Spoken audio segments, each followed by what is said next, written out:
महाभारत युद्ध में लगभग 18 क्षोणी योजना सेना, 11 क्षोणी सेना तो थी कौरवों की तरफ से और 7 क्षोणी सेना थी पांडवों की तरफ से।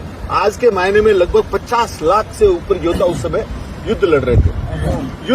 तो पूरी दुनिया से लोग आ रहे थे।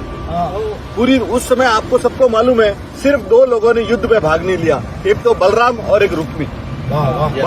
बाकी सब ने भाग लिया। उस समय उडुपी के महाराजा आए, साउथ के जो उडुपी के महाराजा है ना, वो आए। उन्होंने देखा तो उनकी इतनी बड़ी सेना थी कि कौरव भी उनके पीछे और पांडव भी उनके पीछे। क्या बात है। दोनों बोले कि यार हमारे में आओ। पर वो थोड़ा दूरदर्शी आदमी थे। वो श्री कृष्ण के पास गए, श्री कृष्ण के पास जाकर बोला कि हे श्री कृष्ण, ये माधव मुझे रास्ता बताओ। तो बोले आप बताइए। तो बोले ये 50 लाख जो योद्धा इकट्ठा हुए हैं, इनके खाने का प्रबंध कौन करेगा? बाकी सब तो ठीक है। तो बोले ये खाने का प्रबंध या तो आप कर सकते हो या भीमसेन कर सकता है, दूसरा कोई, और भीमसेन को युद्ध में भाग लेना पड़ेगा। तो बोला ठीक है, मैं ये काम क्योंकि मुझे वैसे भी ये भाई लड़ते हैं वो पसंद नहीं, उनको ये बोले पसंद नहीं है कि मेरे भाई आपस में लड़े, मुझे ये पसंद नहीं है। तो उन्होंने वो काम अपने हाथ में लिया। तो पहले दिन से लोग देख रहे थे कि जितने योद्धा मरते थे, एक भी अन्न का दाना वेस्ट नहीं हो रहा है। भाई किसी दिन 2 लाख मर रहे, किसी दिन 5 लाख मर रहे, पर खाना जितना बनता था वो एग्जैक्टली उतना ही बनता था जितने योद्धाओं के लिए। सब चकित।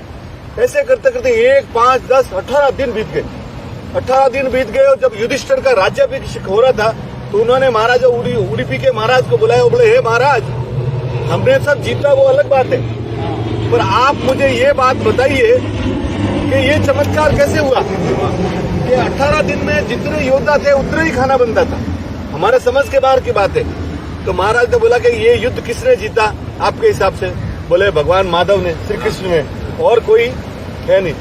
तो बोले उन्होंने बोला कि हम रोज रात को श्री कृष्ण के मंडप में जाते थे, तो भगवान श्री कृष्ण को रोज मूंगफली खाने की आदत थी। अच्छा। तो मूंगफली गिन के रखते थे हम, और जब वो वापस बीच में मुंह छोड़ जाते थे ना, तब हम काउंट करते थे कि भाई एक जितनी मूंगफली उसी इंटू 1000, जैसे 50 मूंगफली खाई तो 50,000 आदमी सेकंड डे खत्म हो जाएंगे, 100 खाई तो 1 लाख खत्म हो जाएंगे। उस हिसाब से हम सेकंड डे का खाना बनाते थे।